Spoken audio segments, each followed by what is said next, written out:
श्री महाभारत कथा। राधे राधे दर्शकों, महाभारत की पौराणिक कथा में आपका स्वागत है। जानिए पांडवों की जन्म कथा, महाभारत की सबसे विचित्र कहानी। जी हाँ दर्शकों, ये महाभारत की सबसे विचित्र कहानी है जिसके बारे में मैं आज आपको बताऊंगी।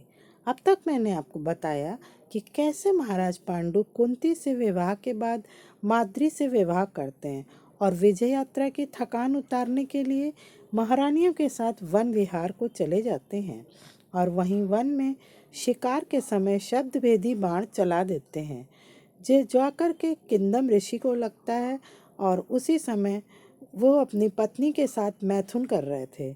और पांडु जब वहाँ पहुँचते हैं तो वे देखते हैं कि उनका बाण ऋषि और ऋषि पत्नी का सीना चीर गया है। वे उनसे क्षमा मांगते हैं, किंतु किंदम ऋषि अत्यंत क्रुद्ध होते हैं और उन्हें श्राप दे देते हैं। कहते हैं कि मेरी वंश रेखा काटने वाले राजन, मैं तुम्हें श्राप देता हूँ कि जिस क्षण तुम्हारा स्त्री से समागम होगा वही तुम्हारा अंतिम क्षण होगा, और उनकी मृत्यु हो जाती है।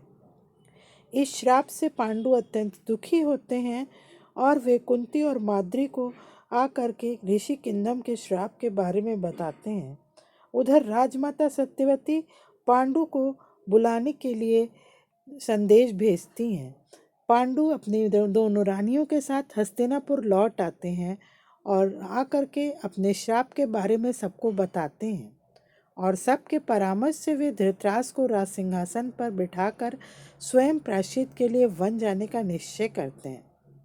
वे अपनी रानियों से कहते हैं, हे देवियों, मैं अपनी समस्त वासनाओं को त्याग करके वन जा रहा हूँ और अब वन में ही रहूँगा। उनकी बात सुन करके दोनों रानियां अत्यंत दुखी होकर कहती हैं, हम आपके बिना एक क्षण भी नहीं जीवित रह सकती आर्यपुत्र, हमें भी अपने साथ वन में ले चलिए। पांडु उनके अनुरोध को स्वीकार कर लेते हैं और उन्हें अपने साथ वन चलने की आज्ञा दे देते हैं। वे सब वन आ जाते हैं और वन में पांडु सन्यासियों के साथ जीवन बिताते हैं।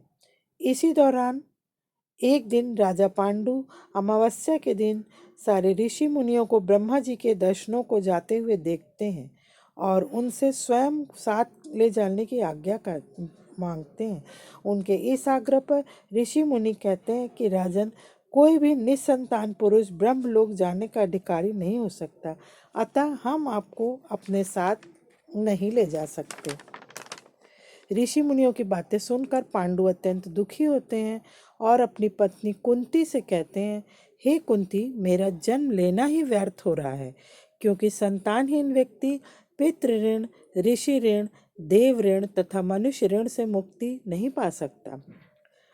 उधर कुंती को ऋषि किंदम का आशीर्वाद याद आता है कि उन्होंने कुंती और माद्री को पुत्रवती होने का आशीर्वाद दिया था। साथ ही उन्हें दुर्वासा ऋषि द्वारा दिए गए अमोघ मंत्र का भी स्मरण हो आता है। वे पांडु को बताती हैं कि हे आर्यपुत्र, मेरी सेवा से प्रसन्न होकर के ऋषि दुर्वासा ने मुझे एक ऐसा अमोघ मंत्र प्रदान किया था जिसे मैं किसी भी देवता का आह्वान करके मनोवांछित वस्तु प्राप्त कर सकती हूँ। आप आज्ञा दीजिए, मैं किस देवता को बुलाऊं? इस पर पांडु उन्हें धर्मराज को आमंत्रित करने के लिए कहते हैं। कुंती धर्मराज का आह्वान करती हैं और उनके आशीर्वाद से उन्हें एक पुत्र की प्राप्ति होती है जिसका नाम कुंती और पांडु युधिष्ठिर रखते हैं। इसका समाचार धृतराष्ट्र को मिलता है। वे अत्यंत दुखी होते हैं कि कुंती के पुत्र ने पहले जन्म ले लिया। वे अत्यंत निराश हो जाते हैं। उसके बाद पांडु कुंती से पवन देव का आह्वान करने के लिए कहते हैं।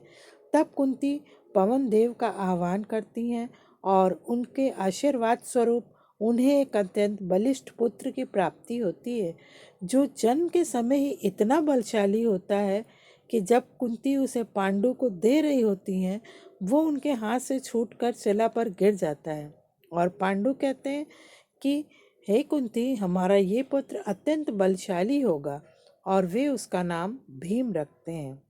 उधर गांधारी भी दुर्योधन को जन्म देती हैं।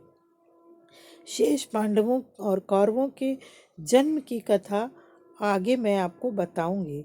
अब हमारे अगले वीडियो में आनंद लीजिए श्री कृष्ण के लीलाओं का। जी हाँ दर्शकों, अब मैं आपको श्री कृष्ण के जन्म की कथा के विषय में बताऊंगी। अपना अमूल्य समय हमें देने के लिए आपका बहुत बहुत धन्यवाद। आप सब पर ईश्वर की कृपा सदैव बनी रहे। अगर आपको हमारा वीडियो पसंद आया हो तो उसे लाइक, शेयर और सब्सक्राइब अवश्य करें। राधे राधे।